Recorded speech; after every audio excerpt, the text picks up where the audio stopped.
Social মিডিয়ায় উন্নয়নের নানা ছবি সামনে এলেও বাস্তব চিত্র ভিন্ন বলে অভিযোগ উঠেছে জোলাইবাড়ি বিধানসভা কেন্দ্রের পশ্চিম জোলাইবাড়ি এলাকা থেকে। রাস্তা ও বিশুদ্ধ পানীয় জলের সমস্যায় দীর্ঘদিন ধরে ভোগান্তির শিকার হচ্ছেন বলে দাবি স্থানীয় বাসিন্দাদের। তাদের অভিযোগ, বন্যায় ক্ষতিগ্রস্ত রাস্তা বছরের পর বছর ধরে সংস্কার করা হয়নি। পঞ্চায়েত প্রতিনিধি থেকে শুরু করে সংশ্লিষ্ট মহলকে একাধিকবার জানানো হলেও সমস্যার সমাধান হয়নি।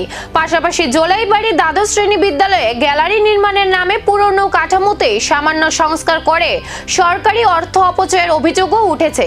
এলাকাবাসীর একাংশের দাবি, প্রচারের উন্নয়নের ছবি থাকলেও বাস্তবে মৌলিক পরিষেবার অভাব এখনো রয়ে গেছে। তাই দ্রুত রাস্তা সংস্কার ও বিশুদ্ধ পানীয় জলের ব্যবস্থা করতে রাজ্যের মুখ্যমন্ত্রীর হস্তক্ষেপ চেয়েছেন তারা। তবে এই অভিযোগের বিষয়ে সংশ্লিষ্ট মন্ত্রী বা প্রশাসনের পক্ষ থেকে এখনো কোনো আনুষ্ঠানিক প্রতিক্রিয়া পাওয়া যায়নি। বাবুরা আমি তো প্রায় সময় প্রত্যেক সপ্তাহে হসপিটাল জানা ডাক্তার দেখাইতে, তারপরে আমি যেতাম পারি না, গাড়ি আইতেছে না, বাইক নিতেও কষ্ট হয়। এখানে নামি যাই, আর ঘরে ইরা হাইটে দিয়ে উঠি। সরকারের কাছে আবেদন, রাস্তা যেমন একটু তাড়াতাড়ি করে ঠিক হয়, এই আবেদন। কোন জায়গা? এটাও পশ্চিম জোলাইবাড়ি ওরসুর খামার। কত বছর ধরে এইভাবে হইতেছে? এই বড় প্লাট হয়েছে, প্লাটের সময় এই রাস্তা ভাঙছে। অন্যান্য রাস্তা সব ঠিক হয়েছে, আমরা এই রাস্তাটা তারা ঠিক করে না।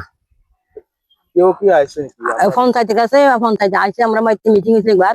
ওই মিটিং এর সময় কইছি আর কই যে হইব তোমরা চিন্তা করি না, এটা 70 লাখ টাকা বলে স্যাংশন হয়েছে। কই গেল টাকা, কই গেল মানুষ, কই গেল কাজ, কিছু নাই। তারা আপনাদের কি কোনো কিছু কই গেছে কি? না ফোনে কোনো। আবার আসে আর রেখার কামের সময় কইছি আর কয় যে এটা তো আমরা না, আগে যে আরেকটা রাস্তা হয়েছে হিডাও হয়েছে, এটা কেন কি লেগো না, কয় হিডাও করাইছে ব্লকে নাকি কি করলে জানি ভুলে গেছি। কই এটা আমরা হাতে নাই, এটা কইছে। তারা কি কইছে? তারা কইছে এটা আমরা হাতে নাই, এটা কয় যে ব্লকের হাতে মনে কইছিল। তো এখন আপনি একজন এই গ্রামের বয়স্ক লোক হইয়া আপনি সরকারের কাছে কি আবেদন করেন? আবেদন বাবুরের রাস্তাটা তো তাড়াতাড়ি হয়, আর দলের পাইপ লাইনের করছে যে আমরা রাস্তাও নষ্ট হয়েছে, পাইপ লাইনও নাই, দলও পাই না, দল আর রাস্তা, আমরা এই দুইটার দাবি। আমি তো প্রত্যেক সপ্তাহে হসপিটাল না লাগে, আমি রোগা মানুষ। আপনার নামটা? আমার নাম কমলা নম। বয়স কত? বয়স আমার 66।